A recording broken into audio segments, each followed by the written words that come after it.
We begin this hour at the White House, where El Salvador's President Nayib Bukele rejected the idea that he would help bring Kilmar Abrego Garcia back to the U.S.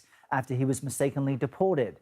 Last week, you'll remember the Supreme Court ordered the Trump administration to facilitate his return. But in the Oval Office yesterday, Bukele said he did not have the power to do so. How can I return him to the United States? Like, I smuggle him into the United States, or what do I do? Of course, I'm not going to do it.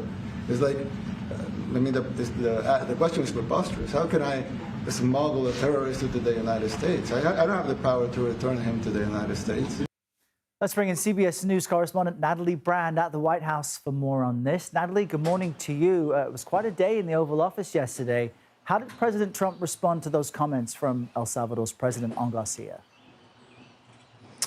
Errol, good to be with you. Well, he was asked about this case, Abrego Garcia's case, and he essentially turned it over to other administration officials who were sitting with him in the Oval Office. And important to note, before President Bukele's comments on the case, Attorney General Pam Bondi said that it's up to El Salvador if they want to return him, and that if they did want to return him to the U.S., that the U.S. would facilitate providing a plane.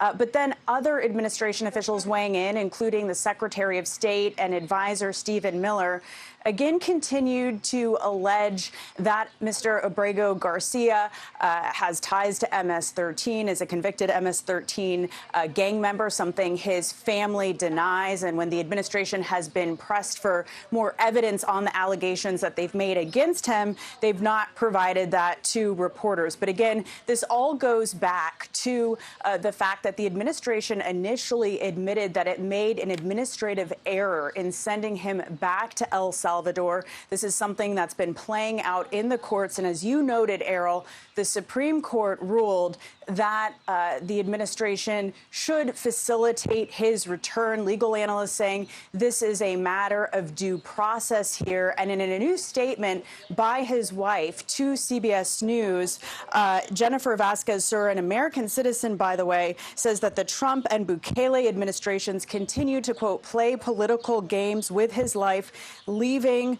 their children longing for their family, or longing for their father, rather, and their family separated. Errol. Yeah, remarkable updates there. And Natalie, I know President Trump suggested he may pause some tariffs. We haven't spoken about that in a short while, on the auto industry to help U.S. car makers. Tell us more about that. Yeah, he made this comment about a potential exemption, saying that these companies might need more time to adjust these very complicated supply chains, which are intertwined with other countries. Take a listen to what he had to say yesterday. I'm looking at something to help some of the car companies where they're switching to parts that were made in Canada, Mexico, and other places, and they need a little bit of time because they're going to make them here. But they need a little bit of time. So I'm talking about things like that.